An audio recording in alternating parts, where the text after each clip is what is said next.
ધોરણ 11 અને આ છે વિજ્ઞાન પ્રવાહનું પેપર. તમને એમ થાય કે ઉપરથી ક્યાં ખબર પડે છે, એ જ તો મુશ્કેલી છે, બરાબર.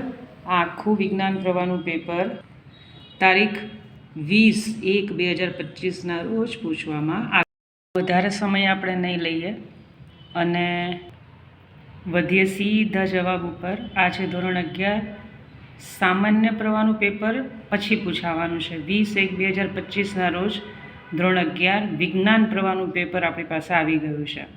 અને બહુ ડિસ્કશન નહીં કરીએ, હું સીધા જવાબ ઉપર આવી જાઉં છું.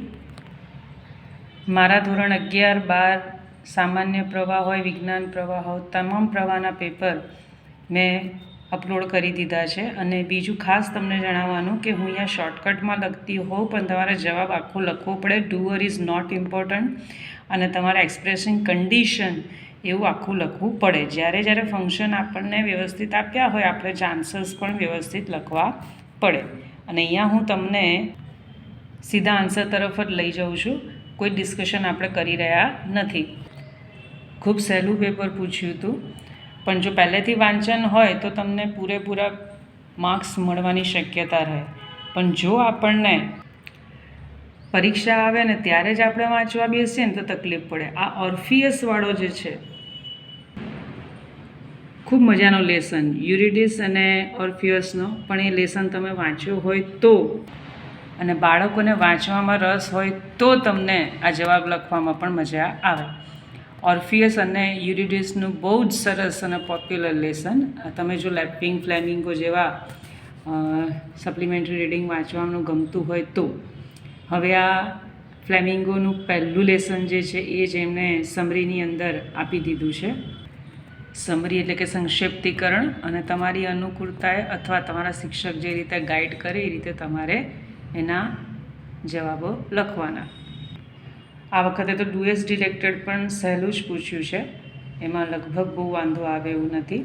મેં મારી અનુકૂળતાએ અહીંયા ડાયરેક્ટ ઇનડાયરેક્ટ પણ આન્સર લખેલા છે. ત્યારબાદ કમ્પ્લીટ સેન્ટેન્સ પૂછ્યું છે, અને કમ્પ્લીટ સેન્ટેન્સ પણ અઘરું નથી. ત્યારબાદ કમ્બાઈન છે, તમે આને બીજી રીતે પણ કમ્બાઈન કરી શકો છો. અને ખરેખર 3 કન્જક્શન્સ ન લગાડીને તમે 2 લગાડીને પણ પૂરું કરી શકો છો. ત્યારબાદ એમણે ખાલી જગ્યા આપી છે. પછી એક સરસ મજાનો ટ્રી ડાયાગ્રામ આપેલો છે, જેના ઉપરથી તમારે 80 શબ્દ સરસ મજાનો પેરેગ્રાફ લખવાનો હોય છે. ત્યારબાદ એમણે નિબંધ આપ્યો છે. હવે બુક્સ વાંચવી ગમતી હોય તો આપણને બેસ્ટ ફ્રેન્ડ એવું લખવાનું મન થાય ને. સુપરસ્ટિશન, અંધશ્રદ્ધા, શું લખશો તમે એની અંદર? ગુજરાતી હોય તો કદાચ આખી ચોપડી લખી નાખો. પછી છે the person you admire the most. હવે તો કેવી રીતે હું આશા રાખું કે આ કદાચ નિબંધ લખ્યો હોય. ખરેખર મારો કોઈ ફેવરેટ હોય ને તો હું આ 34 નંબર લખું. પણ બાળકોનું વાંચન ઓછું થતું જાય છે ને, એટલે આ લોકોને તકલીફ પડતી હોય છે. 5 માર્કનો નિબંધ છે. ત્યાર પછી સ્પીચ એ લોકોએ પૂછી છે કરપ્શન ઉપર. વિચારો. અને જો ન આવડે તો તમે અકાઉન્ટન્ટની એપ્લિકેશન લખી શકો છો. ઘણી સ્કૂલોમાં એપ્લિકેશન 11માં નથી. એમાં રિપોર્ટ, સ્પીચ, ઈમેલ એવું પૂછાય છે. અહીંયા એમણે એપ્લિકેશન આપી છે. દરેક ડિસ્ટ્રિક્ટમાં અલગ અલગ એના નિયમો હોય છે.